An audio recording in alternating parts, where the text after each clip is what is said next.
most YouTubers lack certain skills and qualities to become a successful content creator. Here are 3 major reasons why YouTubers often fail to live up to their potential. Number 1, patience. It seems obvious, right? But it's the thing that separates a producer from a consumer. As consumers, we want to get to the point, get to the goal, get the payoff as fast as humanly possible. That's what we came here for. And also, we want to go to other content. So as a consumer, instant gratification is, I guess, okay. However, as a producer, it's the opposite. As a producer, you have to make sure that you are giving yourself a lot of time to get rewards, to get results. Because you could release, 10, 20, 30, 40, 50, 100 videos and not see anything in terms of results. You have to be willing to wait. And if you're not willing to wait, you're probably gonna quit.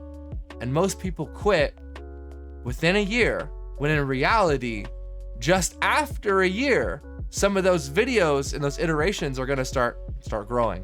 I hate to beat a dead horse on this stuff, but I have already done a video about YouTube, basically luck versus skill, in a previous video, so definitely go check that out after this. Number 2, complacency. Even though patience is super important, understanding what complacency is and looks like is also just as important. Basically, complacency is when you're too comfortable. Being too comfortable with what you do, the level of content that you provide, and kind of where you are in your career/skill set. It's nice to be comfortable at times and to feel like you know your stuff, but the problem is, if you lose the interest in iterating your content and leveling up your skills, then your videos are just gonna fall off. Your audience is not gonna continue to grow, and you're gonna start to lose some of those results that you inevitably gain from being patient. In a way, you kind of have to be a jack of all trades. You have to be leveling up your editing skills. You have to be leveling up your script writing skills. You have to be leveling up everything about your production and your post-production, and even your implementation, like your marketing and stuff. If you don't level up these skills, then people are gonna lose interest. You see it all the time with certain YouTube channels where they do the same thing for 300 episodes or something, and then they wonder why they're losing views.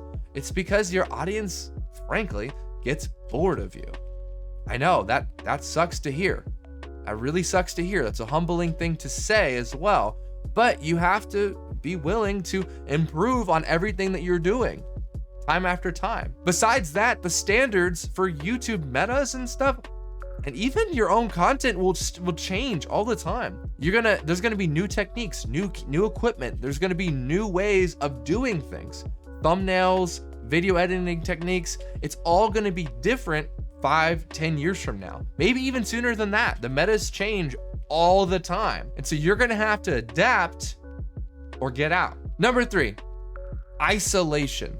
Is it possible to make a YouTube channel without any social interaction or any research interaction? The answer is frankly, no, it's not possible, because pretty much everything that you can do, know, or improve on is coming from other knowledge bases. It's coming from watching other videos that creators have done and learning their skills and their techniques to make it happen. Another thing that's very, very important is the social aspect of it. If you're not interacting with comments, or if you're not interacting, especially as a smaller YouTuber, if you're not interacting with comments or interacting with your fan base in some capacity, whether that is, posting tweets about certain things that they ask, maybe doing Q&As at some point, like if you're not interacting with them, then they're gonna feel really disconnected, and you're gonna be disconnected to what they like. You can look at analytics and everything, but ultimately the best form of analytics is first-party source. Why would you look at random numbers instead of just talking to the people who actually watch your content? They would know what they like better than anything. And then you should look at the analytics to see if the analytics and the audience match up. If they're both saying the same thing,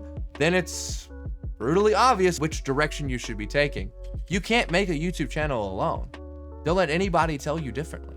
You need people, whether that's direct contact or indirect contact. You need people to make a successful YouTube channel. Don't think this is all on you. There's always more to learn. I'm constantly learning, but maybe you could check out some of these recommended videos. We got some stuff that you might learn from. Who knows? See you in the next one.